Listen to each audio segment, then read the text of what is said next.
All right, the policy by the U.S. and Turkey toward ISIS or ISIL, or what we call them here in the Middle East, Daesh, is primarily a policy of it's a difficult policy because all the countries have their own interests. The U.S. doesn't, in my opinion, altruistically want to get rid of ISIL. What they want to do is the primary objective, in my opinion, is to get rid of Bashar al-Assad. That's always been the primary objective.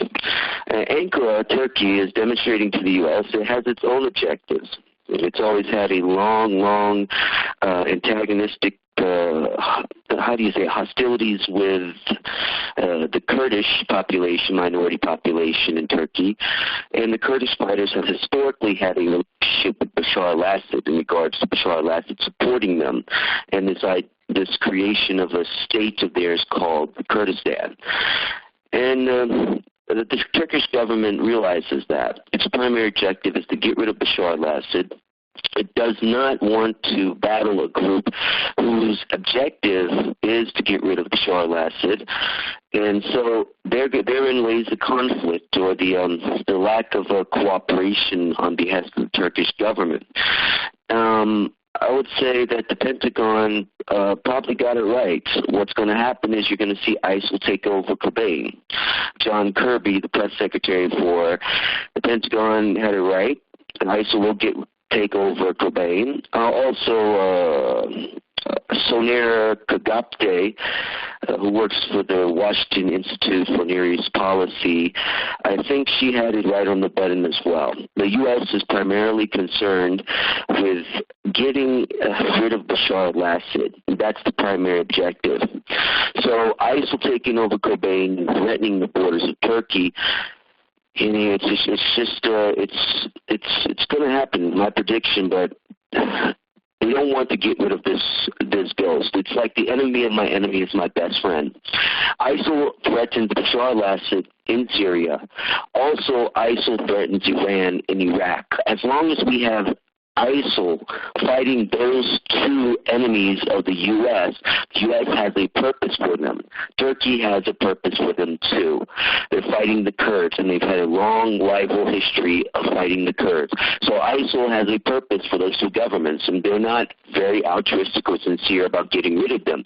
It is not about eliminating the threat. It is about controlling the threat. This is a very cold and calculating game of politics.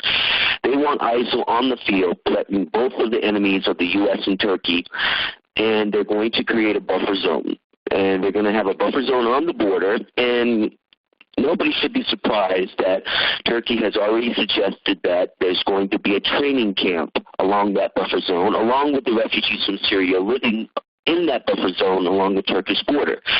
So I would like to know what kind or who are the people they're going to train. You have 43, I counted them, 43 different insurgent groups within Syria, not Iraq. I counted 43 in Syria.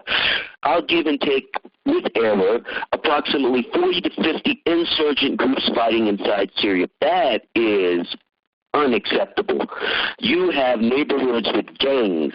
These are the same as the Crips. It's the same as the Crips and Bloods. If you give massive weaponry to the Crips and the Bloods, just in the state of California, you give them AK-47s and RPGs, I guarantee you're going to see a glimpse of what's happening in Syria.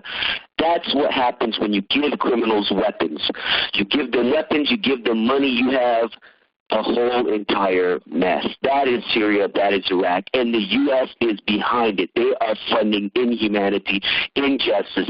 They are funding the deaths of millions of civilians, and they're playing this cold, calculating game. In their minds, they're thinking it's the smartest thing to do, it's the best thing to do, because the biggest threat to them is Bashar al-Assad and also Iran, and they're absolutely wrong. Iran and Syria has not invaded as many countries as the U.S. Count the number of invasions. Iran and Syria don't even come close. Unfortunately, what we're going to see is the Turkish government looking out for its own interest, accepting money and weapons to fight terrorism. Any second or third world nation that says we have a problem with terrorists, guess what? All of a sudden you have massive funding and massive weapons from the West. So if you're a corrupt government and you want to fulfill or satisfy your greed, hell, go ahead and say you are fighting terrorists. That is the quickest way to suffice the greed that you have. And that's what's going on. You have second and third world nations all across the world jumping in on this war of the terrorism because it pays. And the U.S. is the bank, just like they're funding the inhumanity and injustice that's happened for several decades in Palestine. I don't know what's wrong with my country. I study this all the time. I research in it. I research about it. I see it on the ground with my own eyes. That's why I came to the Middle East and lived here for 5 continuous years without leaving, with my own eyes, from experience, practical experience, and researching it for 8 years. The U.S. is the primary responsible banker of severe injustices and gross violations of international human rights and horrible humanity, which I've seen in this region. And it is something that is very ugly, and if the world can see how the refugees live because of the wars caused by the U.S., how the innocent civilians are suffering under second or third class citizenship in countries of refuge, and how innocent civilians are being bombed and killed and burned alive in the countries of Syria and Iraq. If any human being in the world saw that, they would immediately raise their voice in protest and demand that the West do the right thing. Because in my opinion, leaders of the world, they care about humans more than they care about politics. And the U.S. policy against ISIL is about politics, not humanity.